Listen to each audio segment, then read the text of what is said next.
ሰበር ዜና ጽምዶ ጦርነቱን ጀምራለች። በሸረሪና ከባድ ውጊያ መቀስቀሱ ተሰምቷል።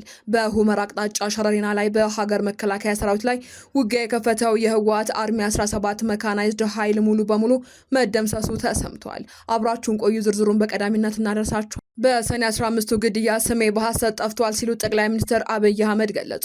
ጠቅላይ ሚኒስትር አብይ አህመድ ከአማራ ሚዲያ ኮርፖሬሽን ጋር በነበራቸው ቆይታ አነጋጋሪ የተባሉ አስተያየት ሰጥተዋል። አብይ ለክልሉ ቴሌቪዥን የሰጡት አስተያየት በአማራ ክልል ስለተፈጸመው ግድያ ሰፊ ጊዜ ወስደው ገለጻ አድርገዋል። ተጨማሪ እንደ ፋኖ በህዝብ የተጠላ የለም። ይህንን ያሉት ጀነራል መሐመድ ተሰማ ናቸው። ይህ የጀነራሉ ንግግር የተሰማው በአማራ ክልል በመንግስት ጦርና በፋኖ መካከል የሚደረጉ ጥቃቶች ተባብሰው በቀጠሉበት በአሁኑ ወቅት ነው። ዝርዝር አለን። ቲክቶከሩ መንሱር ጀማል 800 ሺህ ብር የዋስትና መብት ተጠየቀ። መንሱር ከሀገር እንዳይወጣ በፍርድ ቤት ተከልክሏል። ተጨማሪ በትግራይ ክልል የሚገኙ ዩኒቨርሲቲዎች የሚማሩ ተማሪዎችና የሚያስተምሩ መምህራን ወደ ሌላ ዩኒቨርሲቲ ቀይሩን የሚል ጥያቄ ማቅረባቸው ተሰማ። መረጃውን ይዘናል። ከውጭ በተሰማ ሰበር መረጃ በአሜሪካ ጥገኝነት ጠያቂዎች ያለ ቃለ መጠይቅ ወደ ፍርድ ቤት የሚላኩበት መመሪያ ጸደቀ። የትራምፕ አስተዳደር በሀገሪቱ ጥገኝነት የጠየቁ ስደተኞችን የሚመለከት አዲስ መመሪያ አውጥቷል። ተጨማሪ ጤና ይስጥልን የአዲስ አምባ ሚዲያ ቤተሰቦቻችን፣ ለሰዓቱ የመራረጥናቸውን አዳዲስ ጉዳዮች ይዘን ቀርበናል። ከመረጃዎቹ በፊት ቪዲዮን ላይክ በማድረግ ማድመጥ እንድትጀምሩ እየጋበዝን በቀጥታ ወደ መረጃዎቹ አለፍን። በቅድሚያ ጽምዶ ጦርነቱን ጀምራለች። በሸረሪና ከባድ ውጊያ መቀስቀሱ ተሰምቷል። ዛሬ ቅዳሜ ሐምሌ 25 ቀን 2018 ዓ.ም ከንጋቱ 11 ሰዓት ከ45 ጀምሮ በሸረሪና አካባቢ በኢትዮጵያ መከላከያ ሰራዊትና እዛ አካባቢ በሚንቀሳቀሱ የትግራይ ኃይሎች መካከል ከባድ ውጊያ መቀስቀሱን ምንጮቻችን ተናግረዋል። አርሚ 70 በመባል የሚታወቀው የትግራይ ሰራዊት አንዱ ህዋስ ይንቀሳቀስበታል ተብሎ በሚታወቀው በዚህ ስፍራ የተቀሰቀሰው ጦርነት በእግረኛና በሜካናይዝድ ጭምር የታገዘ ከባድ ጦርነት መሆኑን ምንጮች አክለዋል። ይህ ክስተት በቅርቡ የተለያዩ የትግራይ ከተሞች በህወሓት ከፍተኛ አመራሮች እየተመራ ሲካሄድ የቆየውና ጦርነት ቀስቃሽ ይዘት ያላቸው መፈክሮች የተስተጋቡበትን ህዝባዊ ኮንፈረንስ መጠናቀቁን ተከትሎ የተቀሰቀሰ ሊሆን እንደሚችልም ግምት ተሰጥቷል። ሰሞኑን እየታየ ካለው የሚዲያ ጦርነት አንጻር ዛሬ ንጋት ላይ የተቀሰቀሰውና አሁንም የቀጠለው የከባድ ጦርነት ወደ ሌሎች ግንባሮችም ሊስፋፋ ይችላል የሚል ስጋት መጫሩንም እነዚህ ምንጮች ጨምረው ገልጸዋል። በሰኔ 15ቱ ግድያ ስሜ በሐሰት ጠፍቷል ሲሉ ጠቅላይ ሚኒስትር አብይ አህመድ ገለጹ። ጠቅላይ ሚኒስትር አብይ አህመድ ከአሚኮ ጋር በነበራቸው ቆይታ አነጋጋሪ አስተያየት ሰጥተዋል። አብይ ለክልሉ ቴሌቪዥን የሰጡት አስተያየት በአማራ ክልል በሰኔ 15 ቀን ስለተፈጸመው ግድያ ሰፊ ጊዜ ወስደው ገለጻ አድርገዋል። በአማራ ክልል ሰኔ 15 ቀን 2011 ዓ.ም በአመራሮች ላይ በተፈጸመው ግድያ ማዘናቸውን የገለጹት አብይ በሚዲያ በስታቸው ላይ የሐሰት ክስ እንደደረሰባቸው ተናግረዋል። ሰኔ 15 በዕለቱ ስለ አመራሮች ግድያ የሰጡት መግለጫ ባህር ዳር ሆነው ነው በሚል ሐሰተኛ የሚዲያ ዘመቻ እንደደረሰባቸው የተናገሩት ጠቅላይ ሚኒስትሩ እውነታው ግን ይህ አይደለም ሲሉ ማስተባብለዋል። ጠቅላይ ሚኒስትሩ በዕለቱ ስለ ግድያው መግለጫ መሰጠት አለበት ሲባል ሚዲያዎች ፋናና ኤቢሲና አማራን ቲቪ ወደኛ ጋር ጠርተን መግለጫውን ለመስጠት አስበን ፋናና ኤቢሲ ዘገዩብን። አማራ ቲቪ ግን ለቤተ መንግስቱ ቅርብ ስለሆነ መኪናም ሳያስፈልግ በእግር ቶሎ መገኘት ስለቻለ ሌሎች የተወሰነ ስንጠብቃቸው ሲዘገዩ መግለጫውን ለአሚኮ አዲስ አበባ ከቤት የተቀምጬ ነው የሰጠው ሲሉም ተናግረዋል። በሌላ በኩል በሀገሪቱ ስልጣንን በኃይልና በሰው ግድያ ለመያዝ የመሞከር አጥፊ ባህል እንደነበረም ጠቅላይ ሚኒስትር አብይ አህመድ አውስተዋል። በዚህም ሳቢያ የተከሰተው የሰኔ 15ቱን ክስተት በለውጡ ሂደት ውስጥ ከፍተኛ ሚና የነበራቸውን ውድ ሰዎች ያጣንበት ትልቅ የህመም ጠባሳችን ነው ብለዋል። ነገር ግን ህዝቡ ለውጡን በሙሉ ልብ የተቀበለ መሆኑንና በአንድነትና በትብብር አንዲት ጠንካራ ሀገር መገንባት እንደሚቻል በምርጫ ወቅትም በተግባር ማረጋገጡን ገልጸዋል። ጠቅላይ ሚኒስትሩ የአማራና የኦሮሞ ህዝቦች በቁጥራቸው መጠንና በመልክዓ ምድራዊ አቀማመጣቸው ምክንያት በሀገሪቱ ታሪክ ውስጥ የነበራቸው መስተጋብር የጎላ እንደነበርም ጠቅሰዋል። እንደ ፋኖ በህዝብ የተጠላ የለም። ይህንን ያሉት ጀነራል መሐመድ ተሰማ ናቸው። የአማራ ክልል በመንግስት ጦርና በፋኖ መካከል የሚደረጉ ጥቃቶች ተባብሰው ቀጥለዋል።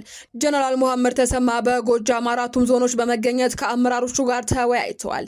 ጀነራሉ በትላንትናው ዕለት ከምዕራብ ጎጃም አመራሮች ጋር ባደረጉት ቆይታ ጽንፈኛ ሲሉ በጠሩት የፋኖ ቡድን ላይ አነጋጋሪ አስተያየት ሰንዝረዋል። ጀነራሉ ግፍ ፈጽሟል ያሉት የፋኖ ቡድን በህዝቡ ዘንድ መጠላቱን ገልጸዋል። ጀነራሉ በአሁኑ ሰዓት በዞኑ ፈርሶ የነበረውን መንግስት መንግስታዊ መዋቅር እንደገና ተደራጅቶ ህዝቡን እያስተዳደረ እንደሚገኝም ገልጸዋል። የዞንና የወረዳ ፖሊስ፣ ሰላም አስከባሪና ሚሊሻን ተገንብቷል ሲሉም ተደምጠዋል። ጀነራል መሐመድ የሚሊሻ አባላት ስልጠናዎችንም ታድመዋል ተብሏል። መንሱር ጀማል 800 ሺህ ብር ተጠየቀ። ከሀገር እንዳይወጣም ተከልክሏል። በፊንቴክ ኢንቨስትመንት ማጭበርበር ወንጀል ጋር በተያያዘ ተጠርጥሮ በእስር ላይ የሚገኘው ቲክቶከሩ መንሱር ጀማል በፌዴራል ጠቅላይ ፍርድ ቤት ሰበር ሰሚ ችሎት 800 ሺህ ብር ዋስትና ተፈቅዶለታል። ተጠርጣሪው በተጠረጠረበት ጉዳይ ከዚህ ቀደም በፌዴራል ከፍተኛ ፍርድ ቤትና በጠቅላይ ፍርድ ቤት ቀርቦ የነበረ ቢሆንም ሁለቱም ፍርድ ቤቶች የዋስትና መብቱን ከልክለውት በማረሚያ ቤት ቆይቷል። ይሁን እንጂ መንሱር ጀማል ዋስትና ሊከለከል አይገባም፣ የህግ ስህተት ተፈጽሞ ብኛል በማለትም አቤቱታውን ወደ ሰበር ችሎት አቅርቦ ነበር።